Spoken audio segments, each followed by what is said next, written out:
అందరికీ నమస్కారం. Honorable Minister of State Civil Aviation Muralidhar Maholji, our Secretary Ministry of Civil Aviation Vimlunmang Vualamji, DGCA Vikram Devdatji and Joint Secretary Asangbaji, and all the distinguished guests and colleagues from the Ministry, DGCA, BCAS, EAI, representatives from the respected state governments and union territories, NSOP operators, OEMs, lessors, and esteemed friends from the media, a warm good evening and a warm welcome to each and every one of you to be here. It is with great pleasure and pride that I welcome you all to this momentous occasion, which is the launch of Seaplane guidelines under the regional connectivity scheme UDAN Scheme Aam Nagrik. Today marks a significant milestone in the evolution of our nation's civil aviation and transport sector. As we embark on this great journey to unlock the vast potential of seaplanes in transforming connectivity across the diversity of this great country. As we stand together today, it is crucial to reflect on the journey that has brought us here, acknowledging the challenges we have encountered along the way.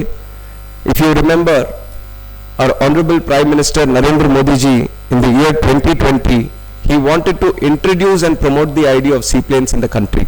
And it was then that he launched the route between Sabarmati riverfront in Ahmedabad and the Statue of Unity in Kevadia. This was in 2020.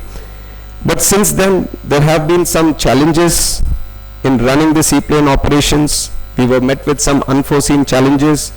The complexities of securing regulatory approvals were there, and the technical intricacies of constructing water-based infrastructure and the need for seamless coordination among multiple stakeholders presented significant hurdles at that time, which inevitably reduced the progress which we wanted to make in the seaplane sector.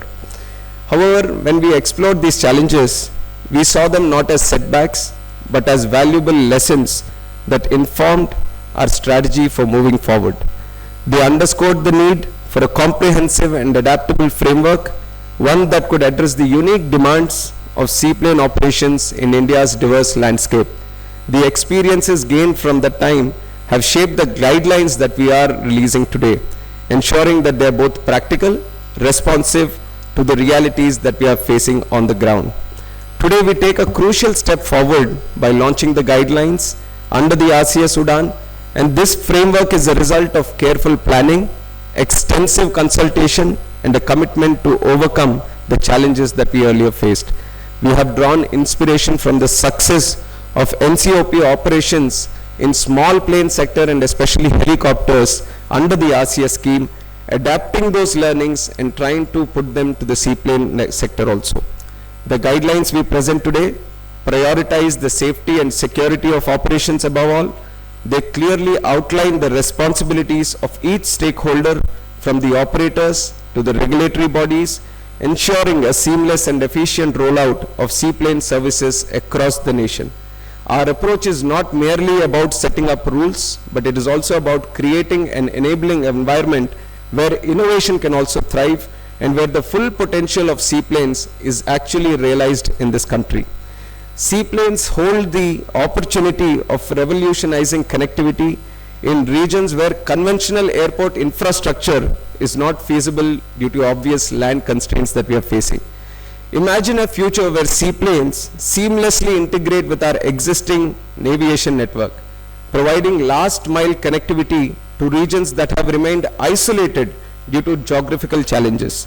This new mode of transportation will not only offer faster and more comfortable travel to those areas, but also open up new avenues for economic growth, particularly in the tourism sector. Seaplanes can play a pivotal role in connecting various religious and tourist destinations of this country, offering a unique travel experience that will attract both domestic and also international holiday makers. This in turn is going to generate a lot of employment, stimulate tourism, and contribute significantly to the GDP of this country. While tourism and passenger ferrying are our primary focus, seaplanes in India can also be valuable for research, for environmental monitoring, coastal resource management, and many other wide areas of research. They can also play a crucial role in national disaster relief time, coastal and island defense, and patrolling and surveillance missions along our extensive maritime boundaries. India is uniquely positioned to leverage the potential of seaplane operations with its extensive coastline, which is up to the tune of 7,500 kilometers, a vast network of rivers and lakes, and more than 1,300 islands. And some of these islands are much bigger than Singapore also. Singapore also. Our vision is to unlock this potential, transform our coastlines, rivers, lakes from barriers into corridors of connectivity, avenues of economic opportunity, and pathways to inclusive development. We are not just introducing a new mode of transport, but we are setting the stage for a revolution in how we want to connect our people. We imagine a future where seaplanes link the bustling metropolis of Mumbai with the serene backwaters of Kerala, or when they bridge the remote islands of the Andaman and Nicobar with the mainland cities of this country. Picturing the stunning landscapes of the northeast, the pristine lakes of Kashmir, and the unspoiled beauty of our coastal region, these are some of the grand connectivity scope that we have by providing the seaplane operations. India's largest river systems such as the Ganga, Brahmaputra, Godavari, and Krishna, along with large lakes like the Dal Lake in Jammu and Kashmir, Vembanad Lake in Kerala, Chilka in Orissa, Pulikat in Andhra Pradesh, Loktak Lake in Manipur. There are numerous potential water-based routes for the seaplanes that we can explore in the coming future. These routes can offer groundbreaking solution for improving tourism traffic, connecting popular destinations like Goa, Kerala, backwaters, Andhra Konaseema region is there, and also the lakes of Rajasthan. And in regions across India, such as the northeastern states, the Western Ghats, and the Himalayas, the challenging terrain makes the construction of traditional airports a little bit more difficult and also expensive. But imagine seaplanes, which is a very practical and innovative solution, bypassing these obstacles and by utilizing rivers and lakes for landing and takeoff. We have seen right now that 200 acres of land, when we're trying to build an aircraft, we have the challenge in those airports also that we can only run aircrafts which are 19-seater or 20-seater or much lesser than that. But when you see these water bodies, just by creating that minimum infrastructure where you can just get into the plane and exit the plane, you are able to run the more 20-seater, 24, we have seen AI also presenting a 24-seater aircraft. So imagine the kind of connectivity that you can give just by having that water body in that location, even if it is remote, even if it is geographically a tough terrain. So the kind of possibilities is for us to explore, and sky is the limit here. And our vision of Indian aviation is centered around a robust hub and spoke model. With Delhi, we want to have it as a primary hub, and also we are exploring many other airports, especially in the southern part of India, to have many more major hubs also. And in this hub and spoke model, seaplanes become the vital network of providing the spokes, and where they function for giving the exclusive connectivity, the last mile connectivity to these remote parts of the country, and also strengthening the hub and spoke model that we want to create in the coming days in this country. This approach will also strengthen the aviation network and also keep us very strongly connected and explore the full potential of civil aviation sector in this country. And recognizing the pressing need for flexible and practical approach to realizing this vision, we have diligently formulated the guidelines for seaplane NSOP operations under the RCS UDAN scheme. And I have to admit today that RCS UDAN scheme is also a revolutionary scheme, not just for Indian operations, but also across the world. You wouldn't find any other scheme where a government is supporting air travel to such an extent where it is trying to create the infrastructure and also given viability gap funding for these unserved and underserved routes, where government only becomes a partner and tries to encourage civil aviation sector. And that is the progress that you would have seen in the last 10 years. In 2014, the number of airports that we had, the number of connectivity points that we had, it almost doubled, and it's more than double also today in 2024 when we talk about civil aviation sector. And the basic backbone for all this increase has been the RCS UDAN network. So we have explored the possibilities of why not RCS UDAN network, which is only connecting the civil aviation planes today, extend it up to the helicopter sector also, extend it up to the seaplane sector also. And that was what was tried in 2020 when we wanted to explain the RCS scheme to the seaplane sector, but for some wide variety of reasons, there was not that much success as much as we had hoped. So then we spoke to the industry, then we spoke to the stakeholders in the industry, and whatever feedback that has come to us, we have tried to implement it, we have tried to make the necessary changes, and in addition to that, we are keeping the RCS UDAN scheme as still a major backbone to this promotion, and we want to see this time that it's going to flourish like one of the superior models that are there in the country, especially when people talked about Maldives also. That is purely driving the tourism sector there with 108 odd planes, and it is serving one sector primarily, which is the tourism sector. But in a country like India, which is hugely diverse and where there is a lot of potential, a lot of opportunities, not just for tourism, but there are many other sectors where seaplanes can come in and offer possible solutions, then it is for us, not just as the Government of India, Ministry of Civil Aviation, not just for the seaplane operators. I would take this moment to invite the state governments also, the union territories also, to actively pursue this idea on how to promote seaplane operations within their own state, within their own region, to connect those crucial points and to provide that last mile connectivity to the unserved regions of this country. And there is a need for us to improve this sector in a much, much bigger way. So each and everyone that is here, everyone has a very strong role to play, and we believe from our side, whatever necessary things is there to replenish this, rejuvenate this program, we are trying to do from our part. And I would like to thank the DGC also, who are very, very diligent and very, very strict in the regulations that they keep, but they understand how important the seaplane network is for the success of this country. So that is how the car regulations that needed changes, DGC has been very, very flexible in trying to offer a very smoothened process for upgrading the seaplane network in this country. And the guidelines that we have today draw success from the NSOP operations for helicopters, like I've just mentioned, and also with safety and security, we are keeping these guidelines as the topmost responsibility for all stakeholders. And the RCS UDAN scheme, we are creating an environment that encourages private players also, because the major challenge we have observed for private players is the viability of that route. The route is very, very attractive on paper, but when it comes to operations, we have seen many a times that the viability gap funding becomes a very necessary point to address. And that is where we have seen for the regular routes, there are state governments trying to provide, there is RCS scheme which is trying to provide. So we are going to continue that. And we are seeing that this RCS UDAN scheme that is there for the present time was envisioned for 10 years. But because of the success that we have gained for RCS scheme, we from the ministry want to propose RCS 2.0, which is going to run for another 10 years also, and the ministry is strongly working for that. I'm telling this scheme because I want that confidence to be there with the private players, with the operators also, because I feel the necessity for this scheme to function in the long term also. So we are working on the scheme to be extended up to another 10 years, so we can have that kind of commitment happening from the Ministry of Civil Aviation.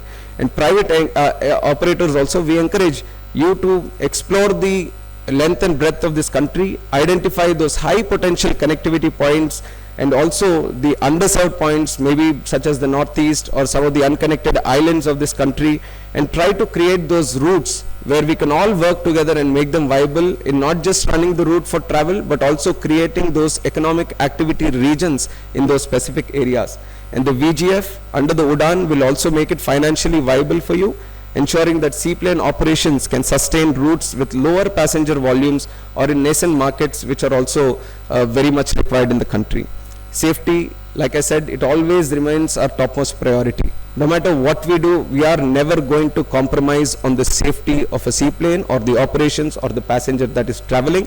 So that is one commitment that we want to give from the meeting today also. So the guidelines that stipulate for the that we are stipulating for the seaplanes and certified by the DGCA will also ensure that this commitment towards the safety of the passenger is always there within us. And then I'm also confident that India is on the brink of becoming a self-reliant player in the civil aviation sector. and with the capability of designing, manufacturing and maintenance also strongly improve in this sector. And I can proudly say this because of the Bharatiya Vayuyan Videyak, which we passed in the Lok Sabha recently. We have addressed civil aviation as not just a travel mode, but also a sector where we can actually involve our country in designing, in manufacturing and also maintenance of aircrafts also, where it is a huge global industry. And right now the advantage is being taken by many other countries. So why not India? So that is the thought process we are bringing into civil aviation today. We want to design planes here. We want to manufacture planes here. We want to maintain the planes here. That is why for the MRO sector, the import GST slab which was there in many different slabs, there was, when we are importing these parts from many other countries, some were listed as 5%, some were 8, some were 12, some were 15, some were 18%. So there was a lot of confusion happening. But the central government, Honorable Prime Minister Narendra Modi ji, he has decided that we need to give MRO sector a big push. So the IGST has been reduced and one slab has been created, which is 5% today, which is going to boost the MRO sector in the coming days in the country. And we are expected to see the MRO sector double its operations in the coming 7 years from $2 billion industry to $4 billion industry. That is the potential MRO sector has today. But as we progress in the MRO sector also, I have a vision that I want to see India manufacture those planes also here. There is HOL which is working on it. There is NAL which is working on it. So the requirement there is we want to connect them with the private players where they can bring in the investment and they can set up their manufacturing industries also here. And not only for our internal consumption. When India starts manufacturing its planes, it's not going to be just for India to operate its own planes. It has to be for the world again. People need to come to India and buy planes from here. So this is the long-term plan we have in setting up manufacturing industries also here. And I was happy to see AI, which has presented its operations regarding its operations, that I would like to invite players like you to come and set up those manufacturing industries, especially in seaplane industries, where we will see a huge growth in the operations in the coming days. So that is one sector that we want to strongly push on, which is designing, manufacturing and maintaining of these aircrafts in the country also. And also, as we embark on this new journey, it is very important for us to look at countries which have successfully utilized this model of seaplane network. I've just taken the example of Maldives also. So just 108 planes targeting one specific industry, and it's become revolutionary for that country, and it has become viable also for that country. It has not only how the seaplane network is viable, but also the assistance that it gives to the tourism sector also. So that holistic approach, that ecosystem, creating that ecosystem around the seaplane routes, so that some additional benefit that we are able to do to that region, to that community, to that place is something we have to actively keep pursuing as we spread our network forward. And the seaplane industry in India needs a very favorable policy and environment, which is what we are trying to do from our side today by launching these guidelines. And our objective has always been to create supportive regulatory framework that prioritizes safety and reliability with fostering innovation and growth. The industry will provide significant employment opportunities. We have also discussed about that for pilots, for maintenance staff, for ground crews, and also focus on skilling local youth of this country for getting them attached to the seaplane network. And our vision extends to developing multimodal transport hubs also. And you will see this in the coming days, where we are trying to connect all the logistics together. Airports with the railway network, airports with the road network, where we are extending our network and providing one basic mode of transportation where you start from your home and you have a seamless logistical approach to reaching your destination. If you are starting from one remote place in this country, you have proper road network which connects you to the railway station or which connects you to the airport, and from there when you land at the destination you are still having that good network connectivity. So the whole complete model of multi-mode transport and logistics sector we are looking at a point of view where the scheme of Gati Shakti also comes into play. So that is one approach that we are going to take in the coming days, that where all the sectors of the country, the transport modes get integrated and provide the seamless transition and seamless progress in travel in this country. And while we do this, we are committed towards the UN framework on climate change also. We realize that is an important sector where we need to keep ourselves vigilant on what we are going to do. And I'm very happy to say that most of the airports that we have today are very clean airports, in the sense that they are run on renewable energy, and we are converting whatever whatever remaining airports are there, we are trying to convert them into clean energy. So we are always committed on environmental and climate change policy of the UN also. And under the visionary leadership, dynamic leadership of our Honorable Minister Narendra Modi ji, India is on a path of becoming Vikasit Bharat by 2047. And in this path of becoming Vikasit Bharat, we realize that civil aviation has a very important and huge role to play. Not just the role that is playing today. As we progress in the coming years, we see the civil aviation spreading its wings, spreading its network, and becoming more and more crucial for the growth of this country and for expanding its economic activity around the country. So in that sense of Vikasit Bharat, it is our commitment that we are going to become a self-reliant and a global leader in innovation from the side of Ministry of Civil Aviation. And the bold vision that is driving us today, the force that is driving us today to innovate, initiate, and also include is today's guidelines that we are releasing under Seaplane Network. And we work towards connecting every corner of our country. We are not only just building infrastructure, we are building the foundations of a new India that is inclusive, prosperous, and fully integrated. The introduction of Seaplane Operations is a testament to this vision, bringing us one step closer to realizing an India where every citizen has the opportunity to thrive no matter where they live. With the collective effort and cooperation of all the stakeholders that are present today, I am confident that we will witness the successful integration of Seaplane Operations into India's aviation landscape. This is not just about transportation, it is about economic development, job creation, and inclusive growth. Together, we will make seaplanes India's growth symbol, India's innovation and commitment for inclusive development. With these words, I would like to end my speech. Thank you and Jai Hind.